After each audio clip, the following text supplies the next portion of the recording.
गोपिका गीत। कृष्ण अंतर ध्यान हो गए तो राधा जी पछताने और रोने लगी। हे नाथ, हे प्यारे, दर्शन दीजिए, प्यारे दर्शन दीजिए ओ आए, तुम बिन रहो न जाए। जल बिन कमल, चंद बिन रजनी, ऐसे तुम देखिया बिना सजनी। आकुल व्याकुल फिरूं रैन दिन, विरह कलेजो खाए। दिवस न भूख नींद नहीं रहना, मुक्सु कहत न आवे बैना। कहाँ कहूँ कछु कहत न आवे, मिलकर तपन बुझाए। क्यों तरसाओ अंतर्यामी, आए मिलो कृपा कर स्वामी। मीरा दासी जन्म जन्म की, पड़ी तुम्हारे पाए। राधा जी कृष्ण को पुकारते हुए, पछताती हुई, रोती हुई अचेतन सी हो गई। कृष्ण को ढूंढती हुई कुछ गोपियां इधर आ गईं, तो राधा जी को अचेतन पाया। ज्ञान मार्ग में ध्यान प्रधान है, भक्ति मार्ग में भगवान के गुणगान, भजन कीर्तन प्रधान है। अपने दोषों का निवेदन करते हुए प्रभु के गुणों का गान करोगे तो उनको तुम पर दया आएगी। माधव तो गान प्रिय है। एक बार एक वैष्णव ने देखा कि जगन्नाथ जी के नए नए वस्त्र रोज रोज फट जाते हैं। वैष्णव ने भगवान से कारण पूछा। जगन्नाथ जी ने बताया, गीत गोविंद का गान करती हुई एक कन्या वन में घूम रही है। उसको सुनने के लिए मैं उसके पीछे पीछे मारा मारा फिरता रहता हूँ। सो वन की झाड़ियों में उलझ जाने से मेरे वस्त्र फट जाते हैं। भगवान ने भागवत में कहा है, मैं अपने निष्काम भक्तों के पीछे पीछे चलता रहता हूँ, जिससे उनकी चरण रज उड़ती हुई मेरे ऊपर आती रहे। विरह व्याकुल गोपियां श्री कृष्ण के गुणगान करने लगी। यही है गोपी गीत। गोपियों ने सोचा, यदि यमुना किनारे जाकर स्तुति की जाए तो श्री कृष्ण अवश्य प्रकट होंगे। गोपी गीत का पाठ तो बहुतेरे लोग करते हैं, किंतु यह पाठ गोपी भाव से करना चाहिए। ईश्वर से मिलने के लिए व्याकुल हुआ जीव इस जगत में कहीं भी चैन नहीं पा सकता। यदि अत्यंत आर्त स्वर से भगवान को पुकारोगे तो वे आ मिलेंगे। अतिशय आर्द्रता से गोपी गीत गाया जाए। दिवस में हमेशा 3 बार स्तुति करो। गोविंद दामोदर स्तोत्र में कहा गया है, सुखावसाने दुखावसाने और देहावसाने स्तुति करो। दुख के प्रसंग में सोचो कि दुख पहाड़ जितने होते हैं, फिर भी भगवान ने तो तुम्हारे पाप के प्रमाण में अपेक्षाकृत कम ही सजा दी है। गोपी गीत का छंद है इंदिरा। इंदिरा अर्थात लक्ष्मी। गोपियां लक्ष्मी है, सो गोपी गीत इंदिरा छंद में निबद्ध है। सखियां परमात्मा की स्तुति कर रही हैं। कन्हैया, तेरे ही कारण तो अपनी और वृंदावन की शोभा बढ़ गई है। पहले यहाँ सौंदर्य नहीं था। नाथ, तेरे ही आगमन से व्रज भूमि शोभायमान हो गई है। जयति तेधिकम जन्मना व्रज। मानव शरीर ही तो व्रज है। यदि शरीर व्रज में प्रभु प्रकट होंगे तो उसकी शोभा और बढ़ जाएगी, उसकी कीमत भी बढ़ जाएगी, उसकी जयकार होगी। व्रज शब्द के अर्थ इस प्रकार है, व्रजति भगवत समीपम सव्रज, ते जन्मना व्रजा अधिकम जयति। भगवान के पास ले जाने में हमें जो सहायक होता है, वैसा यह शरीर भी व्रज ही है। इस शरीर की शोभा वस्त्राभूषणों से नहीं, भागवत भक्ति से ही बढ़ती है। हरे कृष्णा।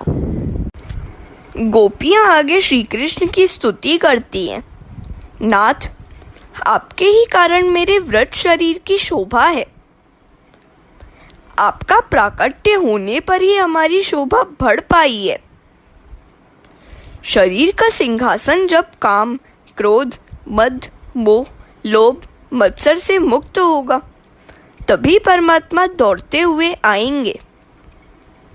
तुकाराम और मीराबाई की आज भी जयकार होती है, कारण उनके शरीर व्रज में विकारों ने पावतन नहीं रखा था।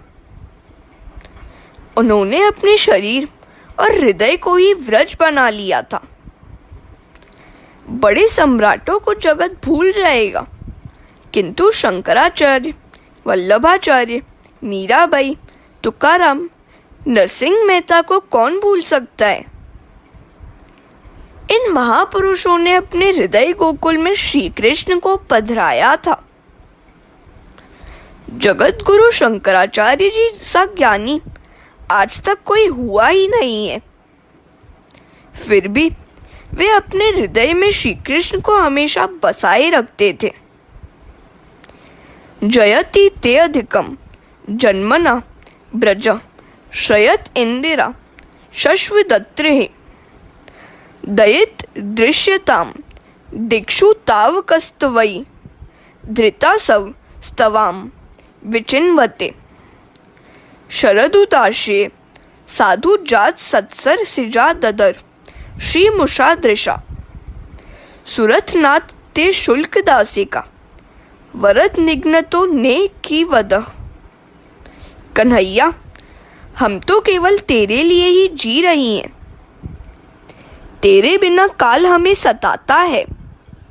नाथ, वैसे तो हमें कोई गरज नहीं है, फिर भी शरणागत की रक्षा करना क्या तेरा कर्तव्य नहीं है। शरणागत जीव की उपेक्षा न करें। हर कहीं, हर किसी में हम आपको ही ढूंढती हैं। त्वाम विचिन्वते। भक्त तो सर्व में एक ईश्वर को ही ढूंढता है। त्वाम श्री कृष्ण सर्वत्र विचिन्वते। सभी में जो ईश्वर को ढूंढे वह गोपी है। हे नाथ, हम आपकी दासी हैं, हम आपकी हैं। दिक्षु तावका। हमें दर्शन देने की कृपा कीजिए। पहला श्लोक प्रभु के गुणगान का, कीर्तन भक्ति का है। प्रभु के दर्शन की उपेक्षा है, सो उसमें दर्शन भक्ति भी है।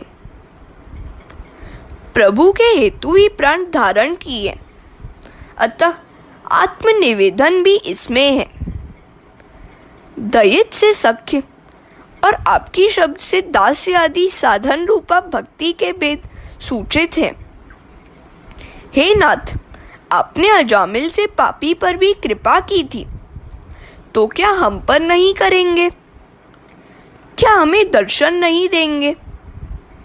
हे नाथ, आपका चिंतन करती हुई हम अंधेरी रात में वन में मारी मारी भटक रही हैं। हमारी उपेक्षा करना आपको शोभा नहीं देता। हे नाथ, हम और तो कुछ नहीं मांगती हैं। हम तो आपकी अशुल्क दासी, बिना मोल की चेरी हैं। अपनी भक्ति निष्काम भक्ति है, ते शुल्क दासी का। इन गोपियों की बात में आत्म तिरस्कार नहीं, दैन्य है। आपके नेत्रों से हम बिंद गई हैं। नेत्रबाण द्वारा किया गया प्रहार वध ही तो है। हम समझ गई, आप दयालु नहीं हैं, आप निष्ठुर हैं। यशोदा जी भोली हैं, उनका एक भी सद्गुण आप में नहीं आया, सो आप हमें तड़पाते रहे। यह कोई आश्चर्य की बात नहीं है। लाला, तू माखन चोर है, हमारे मन को भी तूने चुरा लिया है और अब हमें यहाँ से दूर करना चाहता है। कन्हैया कहता है, मैं तो चोर हूँ, फिर मुझे क्यों पुकारा जा रहा है? चोर की मैत्री भी कोई करता है क्या? गोपियाँ कहती हैं, चोरी करने के लिए ही तो हम तुझे पुकार रही हैं।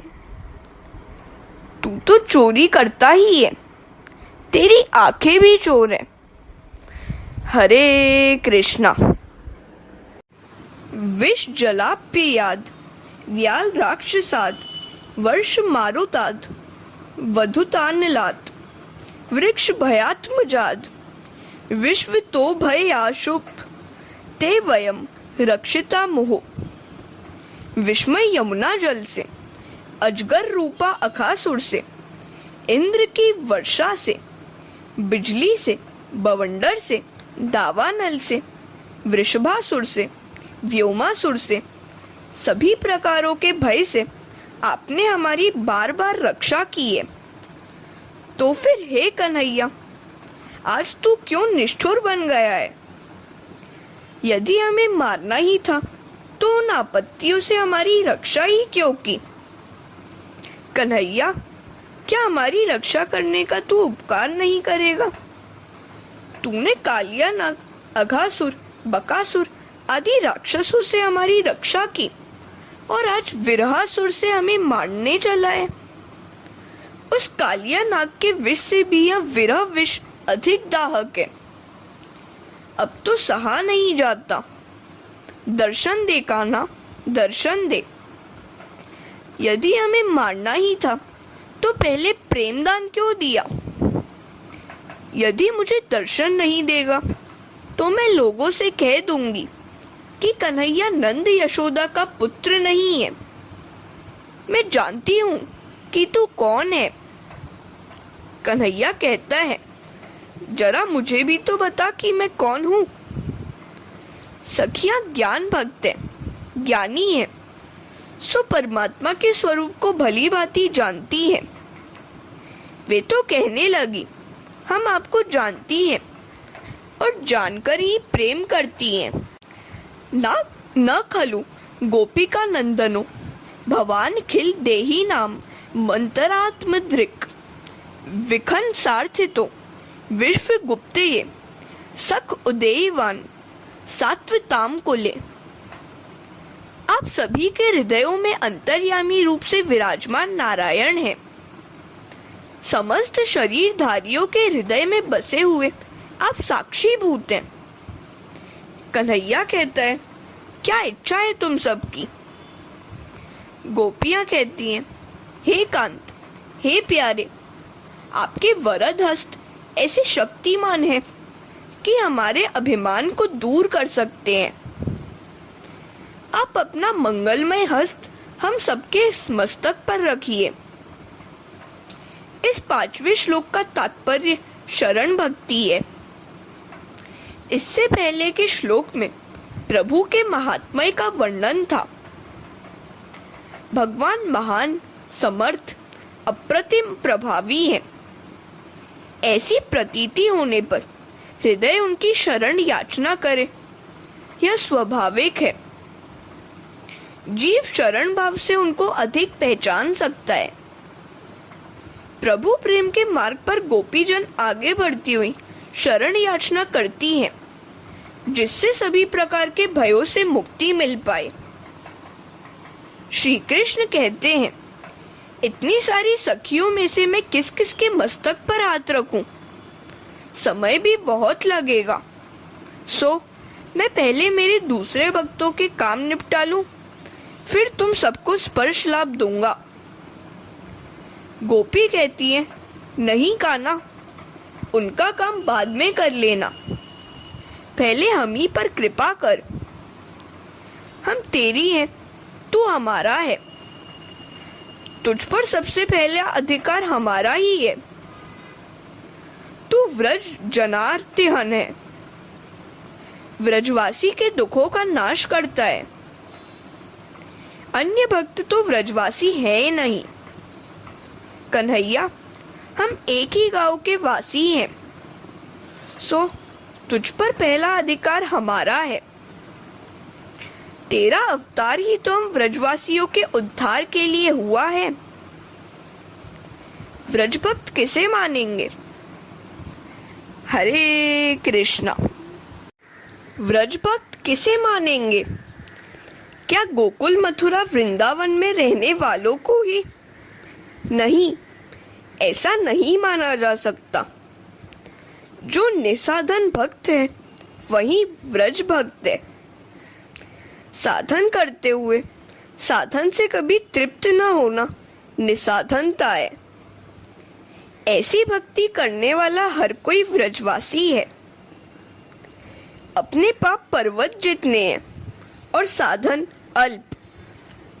सभी पाप कैसे जल पाएंगे? भगवत कृपा से ही पाप जल सकते हैं। ऐसी नम्रता आनी चाहिए। सभी प्रकार के साधन करते हुए भी अपने को निसाधन मानने वाला जीव ही व्रज भक्त है। दीन हृदय ही व्रज भक्त है। गोपियां कहती हैं, कन्हैया तेरे और भक्त तो कुछ ना कुछ साधन करते ही होंगे। वे तो योगी, ज्ञानी या कर्मनिष्ठ होंगे। उनको तो किसी न किसी साधन का अवलंबन है और हम तो निरावलंबा हैं। हम तो तेरे ही सहारे हैं। हम तो गांव की अनपढ़ गोपियां हैं। तू ही हमारा आधार है। जीव निराधार बन नहीं पाता है, अतः वह भगवान को पा नहीं सकता। गोपियां तो ध्यानादि सब कुछ करते रहने पर भी मानती हैं कि वे कुछ भी नहीं कर पाती है।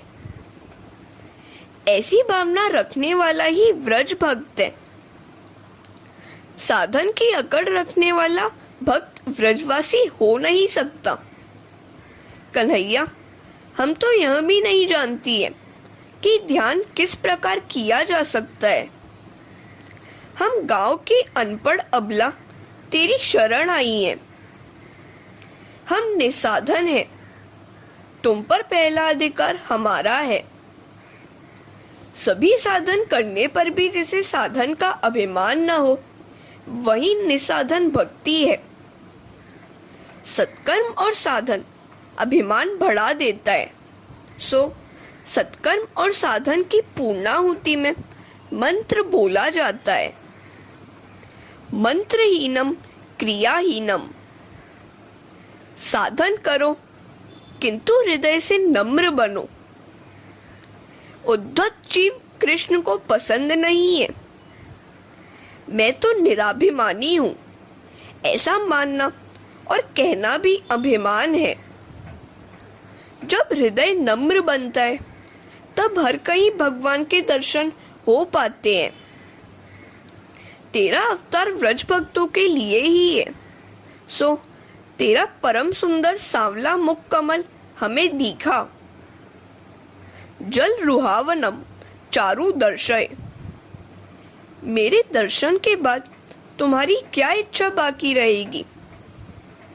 अंतरंग के संयोग और बहिरंग के वियोग की यह बात है। अतः श्री कृष्ण प्रत्यक्ष बातचीत कर रहे हो ऐसा भास होता है।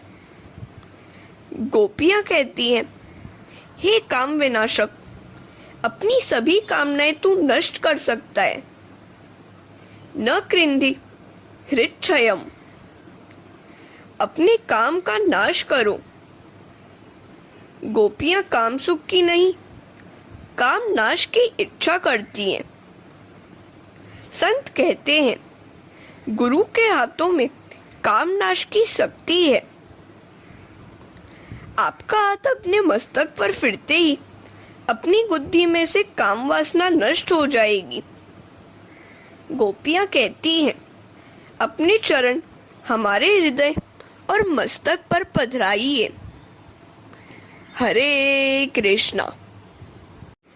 जब गोपियों ने श्री कृष्ण को उनके चरण अपने हृदय और मस्तक पर पधराने की कहा तो कृष्ण कहते हैं, क्या मेरे चरण इतने सुलभ हैं कि हर किसी के हृदय पर पधराता फिरूं?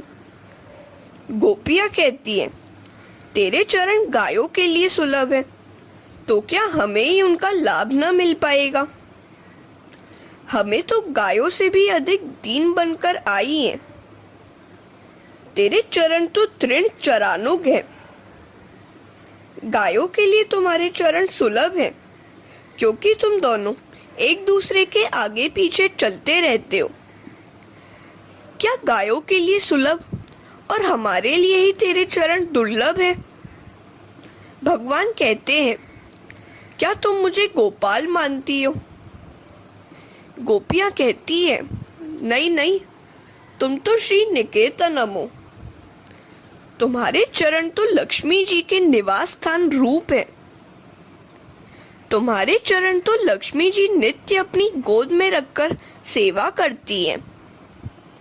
श्री कृष्ण कहते हैं, मैं अपने चरण तुम्हारे हृदय में पधराने के लिए तैयार तो हूँ, किंतु एक डर भी है मुझे।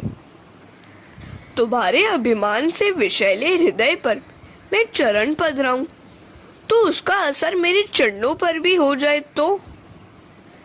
गोपियां कहती हैं, आप तो हमारी भावना की हंसी उड़ाते हैं। आप तो फणार्पितम है। विषैले कालिया नाग के मस्तक पर आरूढ़ होकर नर्तन करने वाले हैं। कालिया नाग का विष कुछ अच्छा असर न कर पाया तो हमारे हृदय का विष आपको क्या कर पाएगा? और अगर हमारे हृदय विषैले हो भी, फिर भी तुम्हारे चरण उसे अमृत बना देंगे। तुम्हारे चरण तो सभी प्रणाम करने वालों के पाप को मिटा देने वाले हैं। प्रणत देहि नाम पापाक्त दर्शनम। गोपियां विनती करती हैं, हे नाथ, अपने अधरामृत का पान कराकर हमें जीवन दान दो। अधर्सी धुना ओणा ययस्व। श्री कृष्ण कहते हैं, तुम जी रहे हो, फिर भी कैसा जीवन दान मांग रही हो? तुम्हारे प्रेम में कुछ कपट भाव है। हमने तो सुना है कि दशरथ जी ने राम जी के वियोग के कारण प्राण त्याग किया था। राम राम कही राम कही, राम राम कही राम, तनु परिहरि रघुबर विरहम, राउ गयौ सुरधाम। दशरथ जी का राम प्रेम हार्दिक था, सो राम का विरह होते ही उन्होंने प्राण त्याग दिया। यही है सच्चा प्रेम। मेरे वियोग में तुम जी रही हो, मुझसे बातें भी कर रही हो। तुम्हारे प्राण चले नहीं गए हैं, सो मुझे लगता है कि तुम्हारा प्रेम सच्चा नहीं है।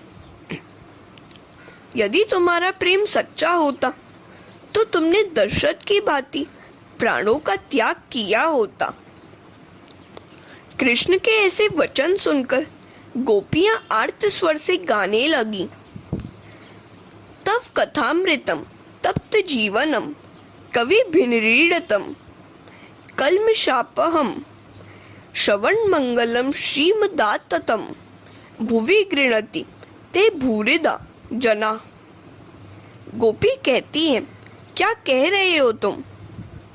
हमारे प्राण तो जा ही रहे थे, किंतु तुम्हारे कथामृत पान के लोभ से अब तक रुके हुए हैं। तुम्हारा कथामृत और नामामृत इन्हें रोके हुए हैं। तुमने हमसे मिलने का वचन दिया था। उस वचन के पूरे होने की आशा में हम जी रही हैं। वैष्णव तो जीवन की अंतिम सांस तक परमात्मा से मिलने की आशा में जीता रहता है। हरे कृष्णा।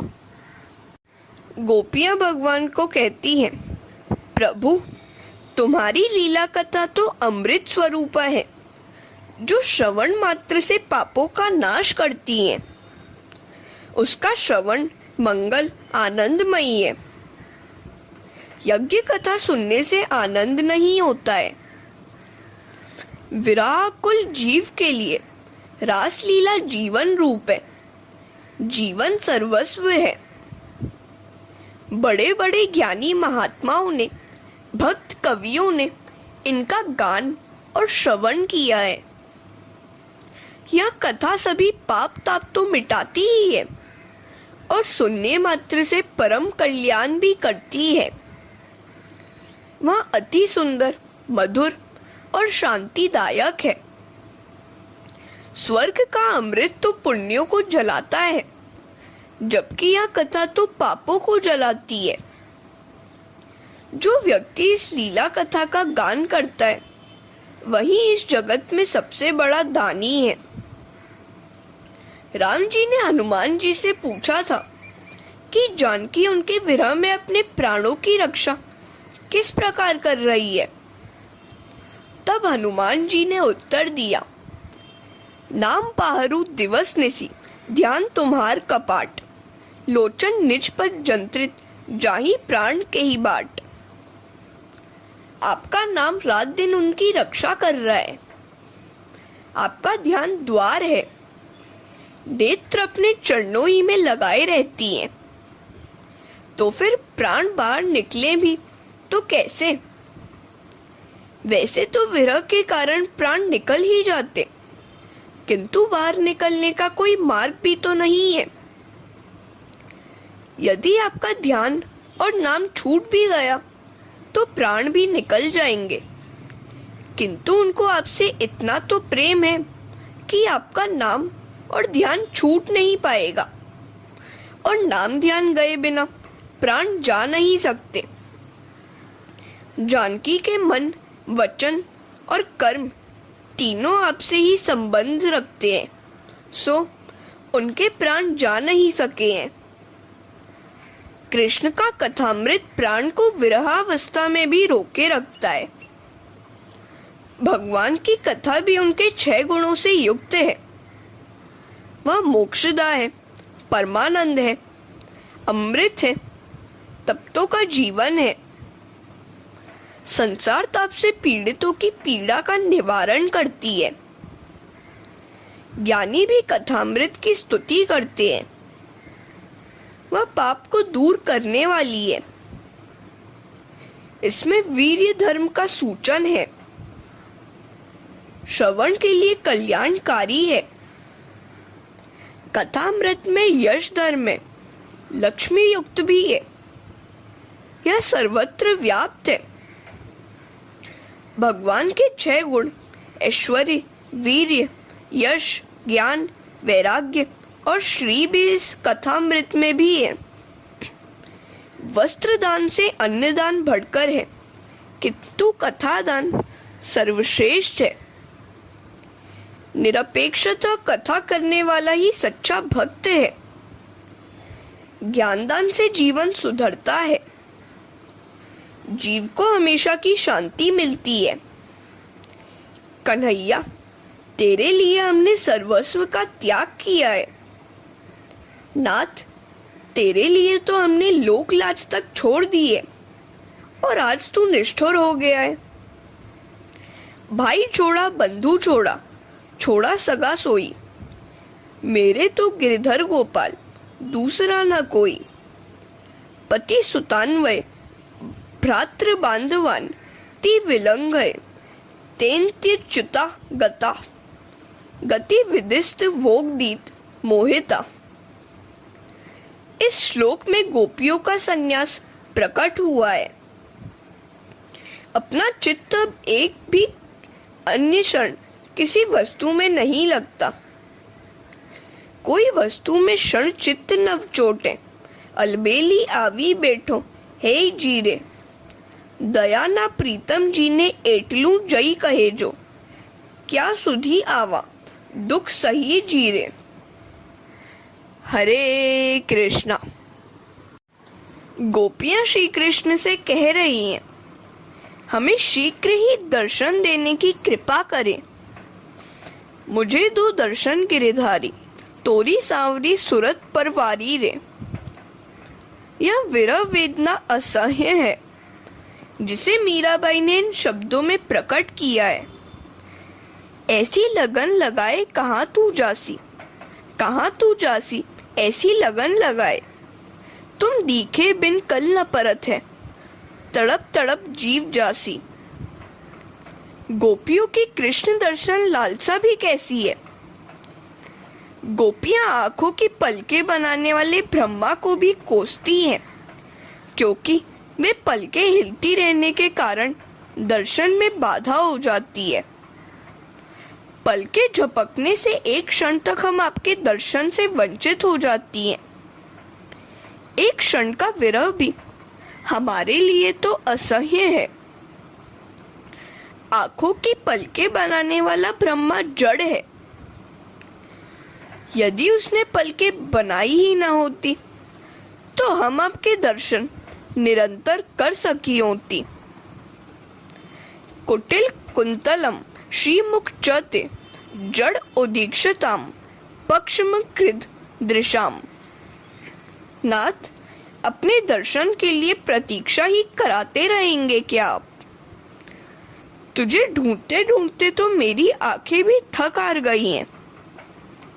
जब से तू गया है हम बड़ी बेचैन हैं, हमें शांति ही नहीं है। दरस बिन दुखन लागे नैन, जब से तुम बिछड़े पिव प्यारे कबहू न पायो चैन। शब्द सुनत मेरी छतियां कापे मीठे लागे बैन। एकटक ठाड़ी पंथ निहारूं भई क्षमासी रैन। विरह विथा कासो कहूँ सजनी वह गई करवत ऐन। मीरा के प्रभु कब्रे में लोगे दुख में टन सुख देन। दुखड़ता और सुखड़ता तुम हमें कब मिलोगे, दर्शन कब दोगे। असह्य विरह वेदना के कारण गोपियां रोने लगी। अकेले गीत से तो कुछ भी बन नहीं पाया। केवल गुणगान नहीं, रुदन भी आवश्यक है। गोपियां रोने लगी तो परमात्मा प्रकट हुए। रुरुदु सुस्वरम राजन कृष्ण दर्शन लालसा। कृष्ण दर्शन की इच्छुक गोपियां थक हार कर बड़े जोर जोर से रोने लगी। प्रभु के लिए साधन करके थका हुआ जीव रोने लगता है तो प्रभु दयावश प्रकट होते हैं। गोपियों की भांति रो रो कर तुम भी प्रभु को प्राप्त कर सकते हो। रामकृष्ण परमहंस ने कहा है, पत्नी पुत्र आदि की मृत्यु के समय या धन संपत्ति को पाने के लिए लोग आंसू की सरिता बहा देते हैं, किंतु ईश्वर के दर्शन न होने पाने के दुख से भगवान के लिए आंसू की एक बूंद तक गिराने वाले कितने हैं। अपने अनुभव का वर्णन करते हुए उन्होंने कहा है, संध्या समय भी मुझे माँ के दर्शन नहीं हो पाते तो मैं रो उठता हूँ, माँ आज का दिन भी तेरे दर्शन के बिना ही चला गया। मैं रोते रोते हुए धरती पर गिर जाता तो अंत में उनका दर्शन हुआ। दर्शन प्राप्ति के लिए अतिशय व्याकुलता से आंखों से आंसू की धारा बहाओ, वे अवश्य दर्शन देंगे। हरे कृष्णा। कृष्ण सेवा में हिरनियों को उनके पति सहयोग देते हैं और इधर हमारे पति सहयोग तो देते ही नहीं हैं, किंतु बाधा भी डालते हैं। सो ये हिरनियां बड़ी भाग्यवान हैं। हमसे तो वृंदावन की हिरनियां भी श्रेष्ठ हैं कि कृष्ण सेवा में वह अपने पति का सहयोग पा सकती हैं। सखी, मैं तुम्हें क्या क्या बताऊं। वंशीनाथ सुनते ही गौमाताएं घास खाना छोड़कर अपने कान रूपी दौने के द्वारा वंशी के नादमृत का बड़े ध्यान से पान करने लगती हैं। भगवान की प्रेम रसी वंशी की धुन सुनकर गाय घास चबाना भूलकर आनंद के अश्रु बहाने लग जाती हैं। बछड़े भी दूध पीना भूल जाते हैं। कन्हैया का बांसुरी वादन मनुष्य, पशु, पंछी, वृक्ष सभी शांति से सुनते हैं। वृंदावन की वन्य सृष्टि दिव्य है। जब कन्हैया बांसुरी बजाने लगता है तो पंछी भी शांत हो जाते हैं।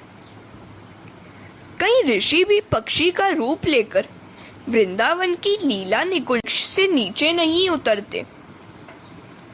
जलपान करने जाने से कृष्ण से विरह जो होगा। वृंदावन के पंछी सामान्य पंछी नहीं, पूर्व के मुनि हैं। अतः वे वृक्षों पर मौन रहकर भगवान की वंशी सुनकर आत्मा को आनंद देते हैं। धन्य है इन पंछियों को। यशोदा आकर कहने लगी, रोज रोज कहती हूँ, फिर भी कन्हैया जूता पहनता ही नहीं है। तो सखी कहती है, चिंता न करो, उसका एक मित्र उसके सिर पर छाता रखकर चलता है। यशोदा कहती है, कौन है वह? तो गोपियाँ कहती हैं, वह मेघराज कन्हैया का मित्र है। अतः जहाँ जहाँ कन्हैया जाता है वह छाया करता है। कन्हैया की लीला ही अनोखी है। ताप लगते ही झरझर वर्षा आ पहुंचती है। माता यशोदा कहती है, धरती पर नंगे पांव चलने में उसको कष्ट होता होगा। तो सखी कहती है, नहीं नहीं, गिरिराज कन्हैया के लिए माखन से कोमल हुए हैं। कन्हैया के चरण स्पर्श से गिरिराज की कठोरता चली जाती है।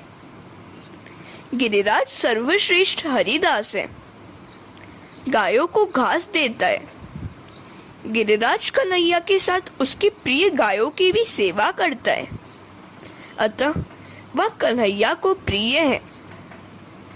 ठाकुर जी की सेवा करने वाला वैष्णव है, किंतु गायों की, गरीबों की सेवा करने वाला तो महावैष्णव है। परमात्मा के चरण स्पर्श से गिरिराज को रोमांच हो आता है।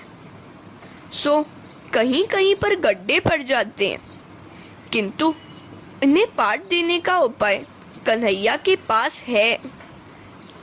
वह बांसुरी बजाने लगता है तो गिरिराज आनंद से फूलने लगता है और गड्ढे पट जाते हैं। अरे सखी, कन्हैया तो कदम के वृक्ष पर चढ़कर वहां से गायों को पुकार रहा है। वंशी में से गायों को नाम लेकर पुकार रहा है। गंगा, गोदावरी, यमुना। गाय आनंद से दौड़ने लगी हैं। देख तो, गायें उस वृक्ष को घेरकर आनंद ध्वनि कर रही हैं। मेरे लाला को निहार रही हैं। कैसा मनोहर दृश्य है यह। एक अपनी बात भी मैं भी बता दूं।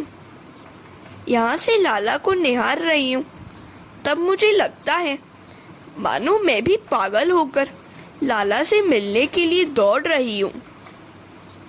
जब लोक लज्जा का ख्याल आता है तब रास्ते में रुककर सोचती हूँ, हाय, मैं कहाँ से कहाँ दौड़ आई। हरे कृष्णा। श्री कृष्ण का प्रकट होकर गोपियों को सांत्वना देना एवं महारास। गोपियों का क्रंदन कृष्ण से देखा न गया। गोपियां अभिमान रहित होकर नम्र बनकर रो रही थी, सो कृष्ण प्रकट हुए। भक्त जब भगवान के लिए क्रंदन करता है तो वे प्रकट होते हैं। तुम दीनता से रो रो के पुकारोगे तो भगवान प्रकट होंगे और अभयदान देंगे।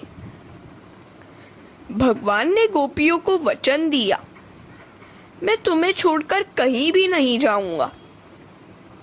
वृंदावनम परित्यज्य पादमेकम न गच्छति। दशम स्कंद के 31वें अध्याय को गोपी गीत कहा जाता है। इसमें भिन्न भिन्न 19 गोपियों ने गीत गाए हैं। इन गोपियों के प्रकार वल्लभाचार्य महाप्रभु जी ने बताए हैं। पहला श्लोक बोलने वाली गोपी सात्विक राजसी थी, सो उसने प्रभु की प्रशंसा की। दूसरा श्लोक गाने वाली गोपी सात्विक तामसी थी, सो उसने श्री कृष्ण को उलाहना दिया। एक श्लोक तामस गोपी बोली, उसने कृष्ण को निष्ठुर कहा। सात्विक गोपी ने भगवान के उपकार याद किए। चौथी गोपी श्रुति रूपा निर्गुण थी, सो उसने कहा, आप तो समस्त देहधारियों के हृदय में बसने वाले साक्षी हैं, अंतर्यामी हैं। पांचवें श्लोक में अनन्य पूर्वा सात्विक गोपी ने भगवान की कृपा मांगी। अपना हाथ हमारे मस्तक पर पधराइए। छठे श्लोक की अनन्य पूर्वा सात्विक तामसी गोपी ने कृष्ण पर अपना अधिकार बताते हुए धृष्टता पूर्वक प्रार्थना की। गोपी गीत का उपसंहार करते हुए महाप्रभु श्री वल्लभाचार्य जी ने सुबोधिनी में कहा है, नहीं साधन संपत्तिया हरिस तुष्यति कस्यचित् भक्त माम दैन्यमेवेकम हरितोषण साधनम। भगवान साधन संपत्ति से संतुष्ट और प्रसन्न नहीं होते। भक्तों की दीनता ही एकमात्र साधन है जो उन्हें प्रसन्न कर सकती है। गान और प्रलाप निष्फल रहे तो गोपियों में दैन्य भाव जागा और वे रोने लगी। गोपी गीत सुनकर श्री कृष्ण प्रत्यक्ष उपस्थित हुए थे, सो वैष्णव लोग इस गोपी गीत का पाठ करते हैं, किंतु कुछ संप्रदायों के अनुसार भगवान का प्रत्यक्ष दर्शन होने पर गोपी गीत का गान निषिद्ध है।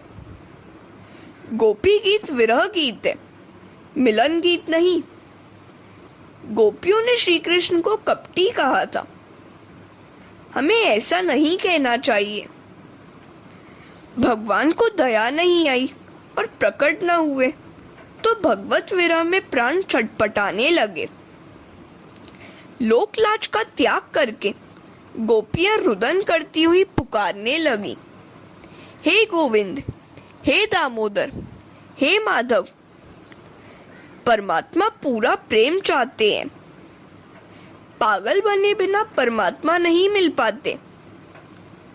कामांध काम के पीछे, लोभी धन के पीछे और भक्त भगवान के पीछे पागल बनता है। जब तक जीव संसार के जड़ पदार्थों के साथ प्रेम करता रहता है, तब तक ईश्वर को दया नहीं आती। परमात्मा को प्रसन्न करने का साधन वही है कि जीव विरह व्याकुलता से भगवान के लिए एकांत में आंसू बहाता रहे। हरे कृष्णा। कृष्ण प्रकट हुए तो सबको आनंद हुआ। कुछ लोग प्रेम करने वाले से प्रेम करते हैं, कुछ प्रेम न करने वाले के साथ भी प्रेम करते हैं, और कुछ ऐसे भी हैं जो किसी से भी प्रेम नहीं करते। प्रेमदाता के साथ प्रेम करने वाला स्वार्थी है। बालक प्रेम न भी करे फिर भी माता पिता तो उससे प्रेम करते ही है। अवधूत कोटि के महात्मा संतत ब्रह्माकार वृत्ति रखते हैं, अतः वे ईश्वर के सिवाय अन्य किसी से भी प्रेम नहीं करते। गोपियों ने कृष्ण से पूछा, आप इन तीनों प्रकारों में से किए प्रकार के प्रेमी हो? जब गोपियों ने ऐसा पूछा कि किस प्रकार के प्रेमी हो, तो कृष्ण ने कहा, सखी, मैं तो इन सभी प्रकारों से परे हूँ। तुम्हारा प्रेम मैं जानता हूँ।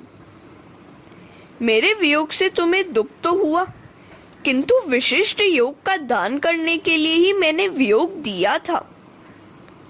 संयोगावस्था की अपेक्षा विरहावस्था में प्रेम पात्र के साथ तादात्म्य अधिक होता है, सो वियोग को एक विशेष प्रकार का योग कहा गया है। इस योग का दान करने के लिए ही श्री कृष्ण अदृश्य हो गए थे और इस प्रकार गोपियों को अधिक निकट लाया गया।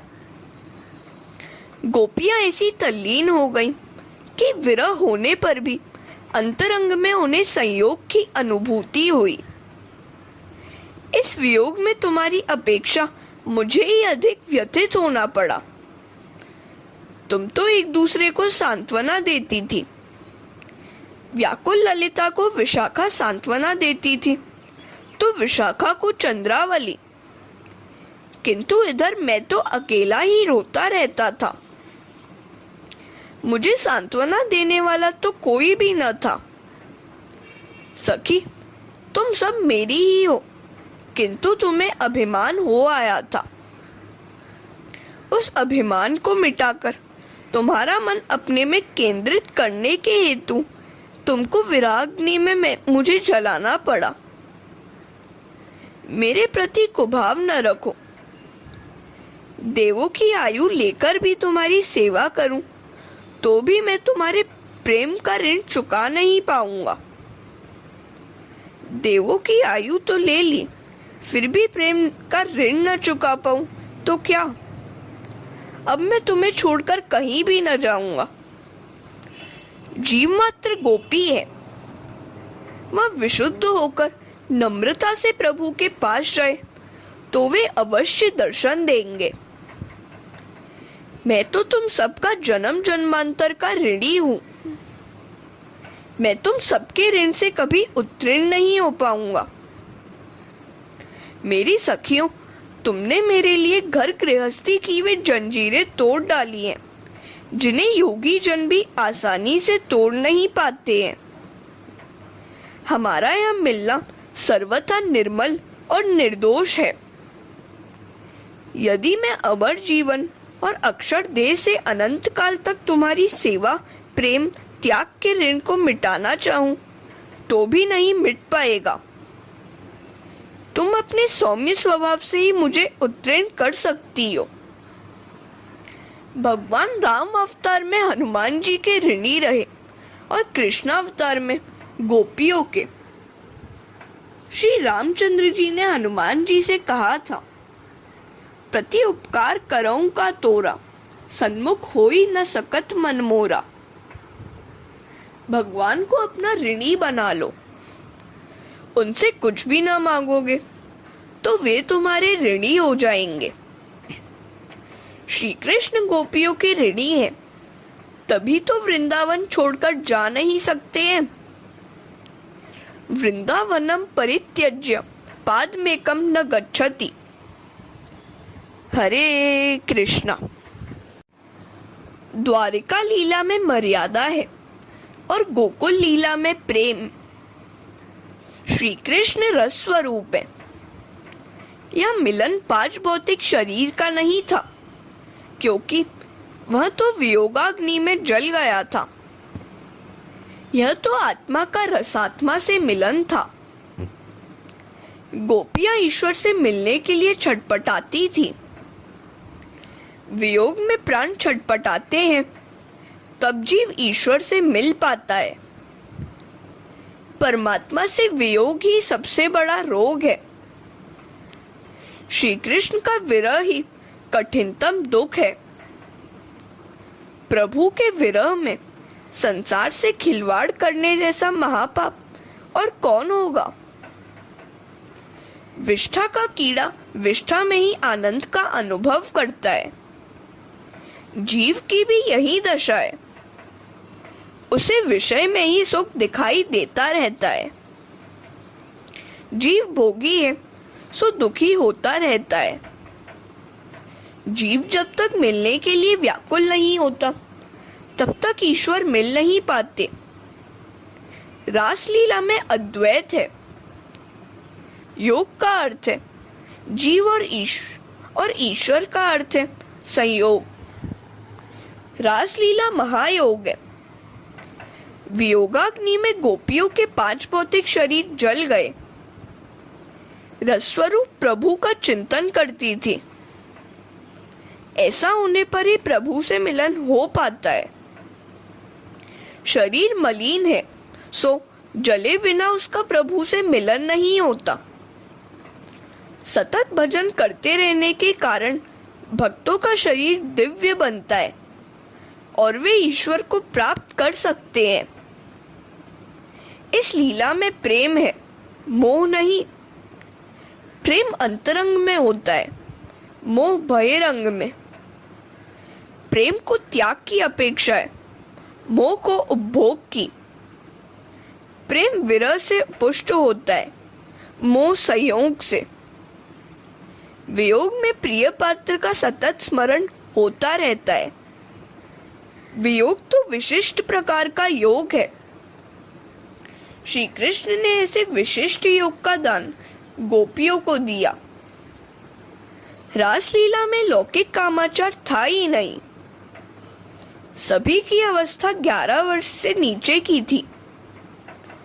ऐसे छोटे बालकों के मन में काम वासना कैसे हो सकती है? भागवत के कथाकार श्री सुखदेव जी ब्रह्मनिष्ठ महापरमहंस मुनि है, जो लौकिक काम की बात कर ही नहीं सकते। भागवत का श्रोता था परीक्षित, जो मृत्यु के किनारे बैठकर कथा श्रवण कर रहा था। उसके लिए भी कामाचार की बातें सुनने का कोई विशेष प्रयोजन नहीं हो सकता था। आसन्न मृत्यु व्यक्ति कामाचार की बातें क्यों सुने? रासलीला में श्री कृष्ण और गोपियों का दैहिक मिलन नहीं था। गोपियों का 5 भौतिक शरीर तो उनके अपने अपने घर में था। यहाँ तो उनका सूक्ष्म देह से मिलन था, आत्म मिलन था। बजौकस स्वान दारान स्वपार्शान स्थान मन्यमाना कृष्णाय न आसूयन। हे राजन, भगवान की माया से मोहित ब्रजवासी गोपाल अपनी पत्नियों को अपने पास ही मानकर श्री कृष्ण की ओर दोष दृष्टि से देखते नहीं थे। इस लीला में गोपियों के सूक्ष्म आध्यात्मिक शरीरों का ईश्वर से मिलन था। हरे कृष्णा। सूक्ष्म शरीर 17 तत्वों से बना हुआ है। प्राण, ज्ञानेंद्रिया और 5 कर्मेंद्रिया, तन, मन और बुद्धि, ये सब मिलकर 17 तत्व हुए। जब मन मरता है तब सूक्ष्म शरीर भी मरता है और भक्ति रस मिलता है। सुखदेव जी ने स्पष्टतः कहा है कि भौतिक देह विलय के पश्चात ही गोपियों को रासलीला का लाभ मिला था। यह तो जीव का मन से परमात्मा के साथ मिलन था। गोपियों के लिए प्रयुक्त विशेषण देखिए। व्रज स्त्रीथा कृष्ण ग्रहीत मानसा। यहाँ मन शब्द का प्रयोग है, शरीर शब्द का नहीं। श्री कृष्ण ने जिसका मन हर लिया है वे है गोपियां। इस लीला का चिंतन करने से काम विकार नष्ट होता है। भागवत के 10वें स्कंद के 33वें अध्याय का 40वां श्लोक देखिए। भक्तिम पराम भागवती प्रतिलभ्य काम हद्रो गमाश्व पहिनोत्य चिरेण धीर। व्रजवासी नारियों की भगवान के साथ ही क्रीड़ा को जो धीर मनुष्य श्रद्धा पूर्वक श्रवण और वर्णन करता है, वह भगवान की परम भक्ति पाकर हृदय के रोग रूप कामदेव से मुक्त हो जाता है। आरंभ में गोपियों ने कहा है, हम सभी विषयों का त्याग करके आई हैं। यहाँ तक कि अपने स्त्रीत्व का भी हमने त्याग किया है।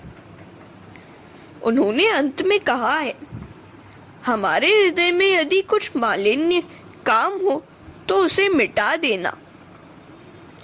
गोपियों के काम संबंधी वचन कुछ लोगों को अखरते हैं, किंतु उनके आरंभ और अंत के वचन भी ध्यान में रखने चाहिए।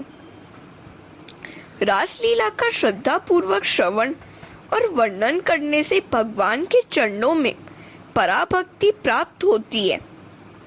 और शीघ्र ही वह हृदय रोग काम विकार से मुक्ति दिलाती है। उनका काम भाव हमेशा के लिए नष्ट हो जाता है। रासलीला के पहले अध्याय में परमात्मा का आत्मा के साथ रमण है, जिस प्रकार प्रभु का सर्वांगों के साथ रमण है। भागवतकार जानते थे कि लोग कई आशंकाएं करेंगे, सो उन्होंने स्पष्टता भी की है।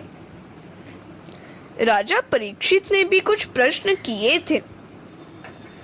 परीक्षित ने सुखदेव जी से पूछा, गोपियां तो श्री कृष्ण को अपना परम प्रियतम मानती थी, उनमें ब्रह्म भाव नहीं था, अर्थात वे प्राकृत गुणों में आसक्त थी, तो गुणों के प्रभाव रूप इस संसार से उनकी निवृत्ति कैसे हो पाई?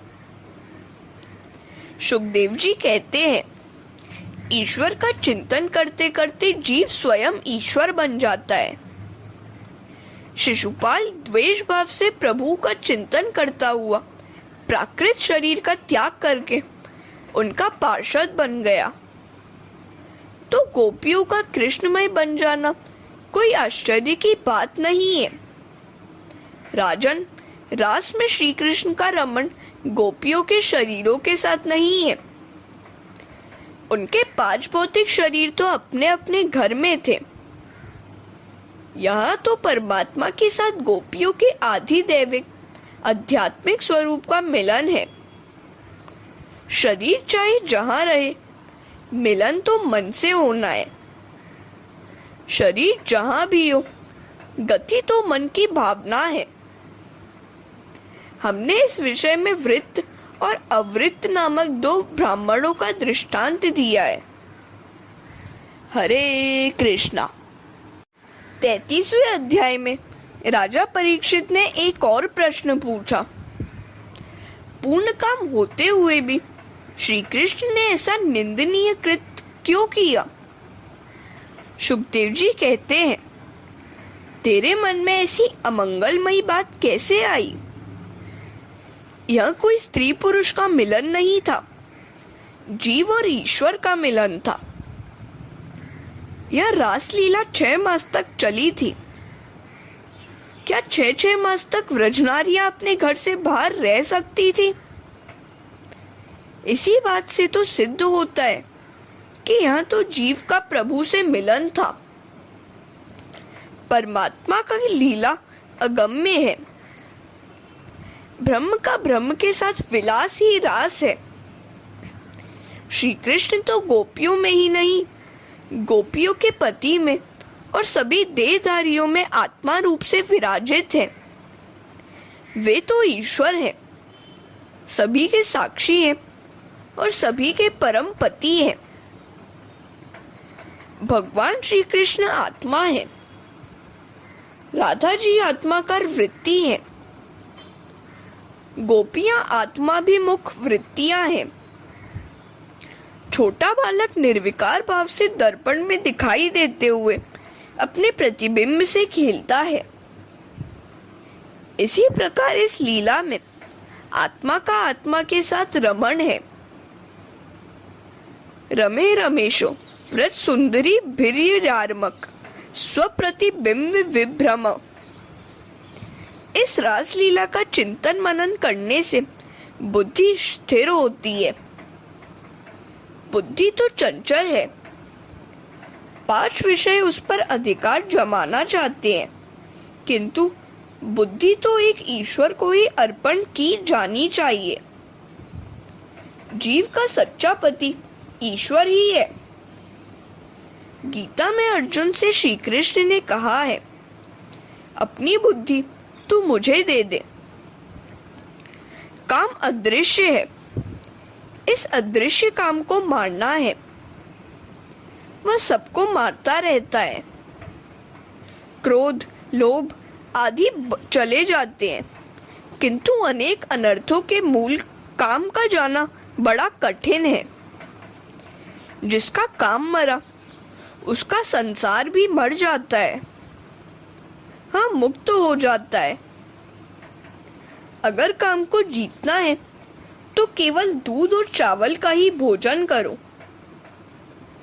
रात्रि के समय गोपाल जी की पूजा और रास लीला का पठन करो।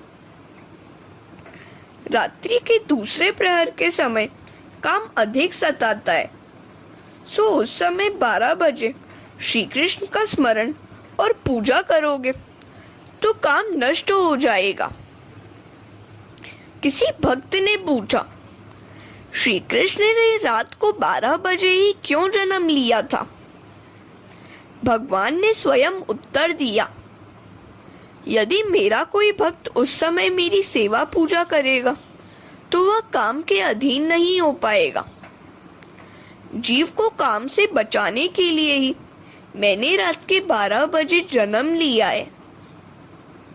भागवत तो भवरोग की औषधि है, किंतु सभी व्रत नियमों का विधि पूर्वक पालन करना चाहिए। महापुरुष वेद शास्त्रों की मर्यादा का उल्लंघन कभी नहीं करते। स्वयं श्री कृष्ण भी ब्रह्म मुहूर्त के समय प्रातः 4 बजे शैया का त्याग कर देते थे। महाप्रभु वल्लभाचार्य जी त्रिकाल संध्या हमेशा करते थे।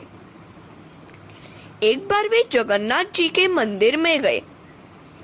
एकादशी का व्रत था। प्रसाद में सुखड़ी का मिला, लड्डू विशेष। अब करें तो क्या करें? समस्या आ पड़ी। प्रसाद के प्राशन से एकादशी का व्रत खंडित हो जाएगा और प्राशन न करने पर प्रभु के प्रसाद का अपमान होने जाएगा। उन्होंने सारी रात प्रसाद को हाथों में ही रखा और उसका गुणानुवाद करते रहे।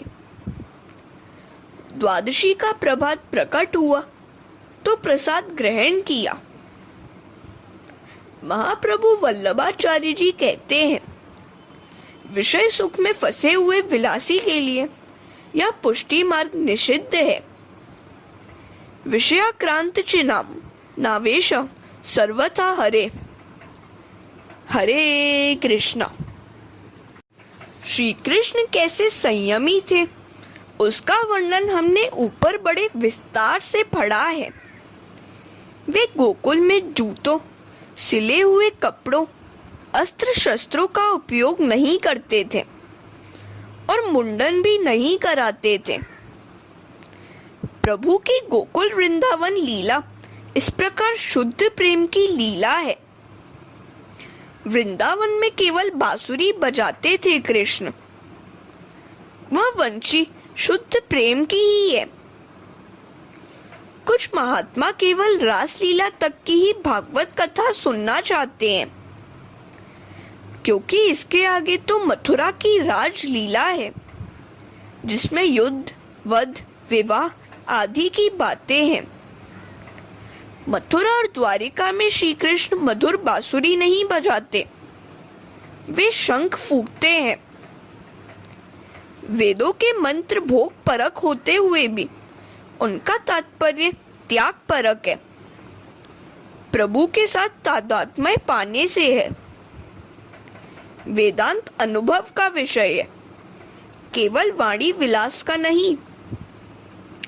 यदि जेब में से 5 रुपए का नोट गुम हो जाएगा तो परीक्षा हो जाएगी कि वेदांत के मंत्रों को तोते की भांति बोल लेने वाला वह वास्तव में वेदांती है भी या नहीं। 5 रुपए के नोट की कोई कीमत ही नहीं है, किंतु उस नोट के लिए अतिशय आसक्ति का होना बुरा है। वेदांतों के सिद्धांतों का अनुभव सरल नहीं है। गोपियों ने तो भक्ति का सरल मार्ग बतलाया है। लोगों को प्रेम लक्षणा भक्ति का मार्ग दिखाने के लिए ही कृष्णावतार है। प्रतिदिन रात्रि को इस रास लीला का चिंतन करो। बड़े बड़े महात्मा भी इस कामनाश के हेतु रात्रि को स्नान करके इस रास पंचाध्यायी का पाठ करते हैं। यह लीला चिंतनीय है, अनुकरणीय नहीं।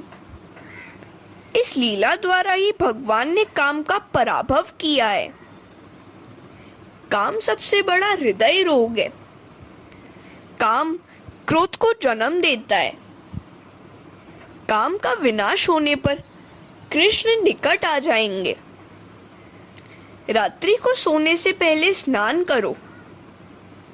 गृहस्थ की शैया शुद्ध नहीं होती है।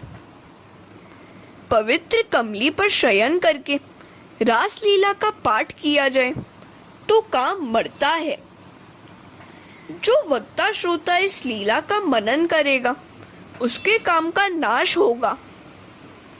रासलीला के बाद विद्याधर सुदर्शन की कथा आती है। ऐसा क्यों है? अपने सौंदर्य का अभिमान कभी न करो। सत्कर्म दीनता लाने के लिए ही है। प्रभु को दीनता प्यारी है।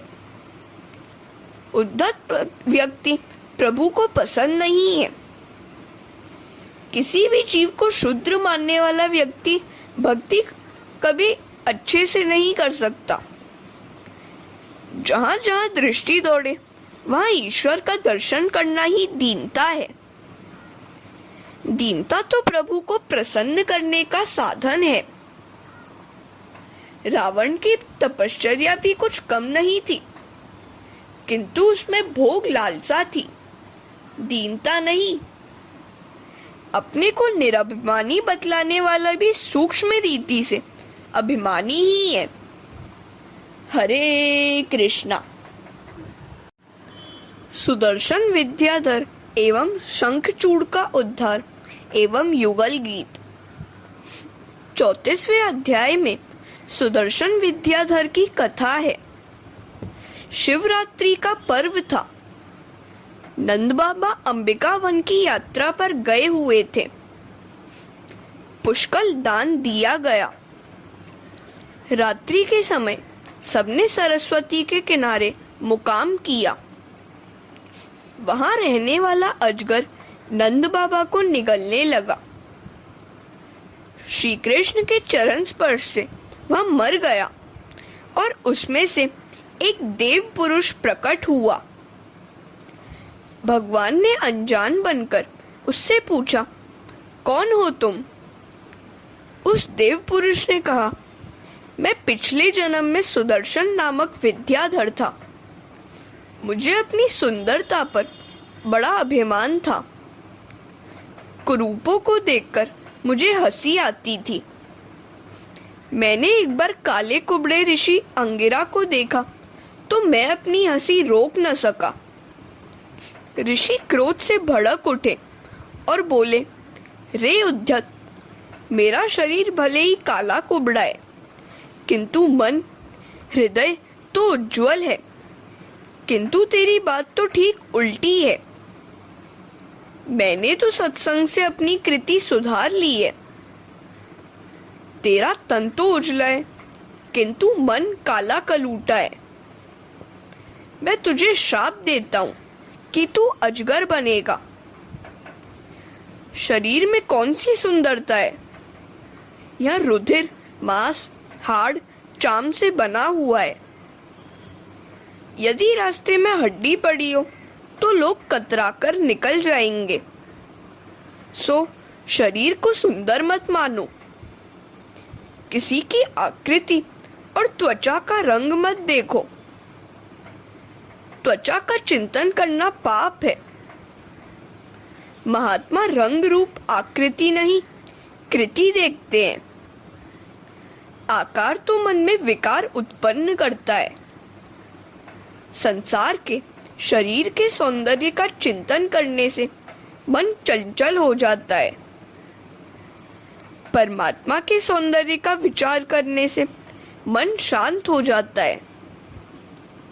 शरीर और संसार को सुंदर माना नहीं कि पाप शुरू हो जाता है। ईश्वर के सौंदर्य की कल्पना से भक्ति शुरू होती है। ज्ञान की दृष्टि से सौंदर्य किसी की देह या संसार में नहीं है। सौंदर्य तो अंदर है। सौंदर्य तो मन में होता है, हृदय में होता है, रूपरंग आकृति में नहीं। व्यक्ति के हृदय का सौंदर्य देखो, शरीर का नहीं। सत्कर्म करने के बाद नंद बाबा सो गए।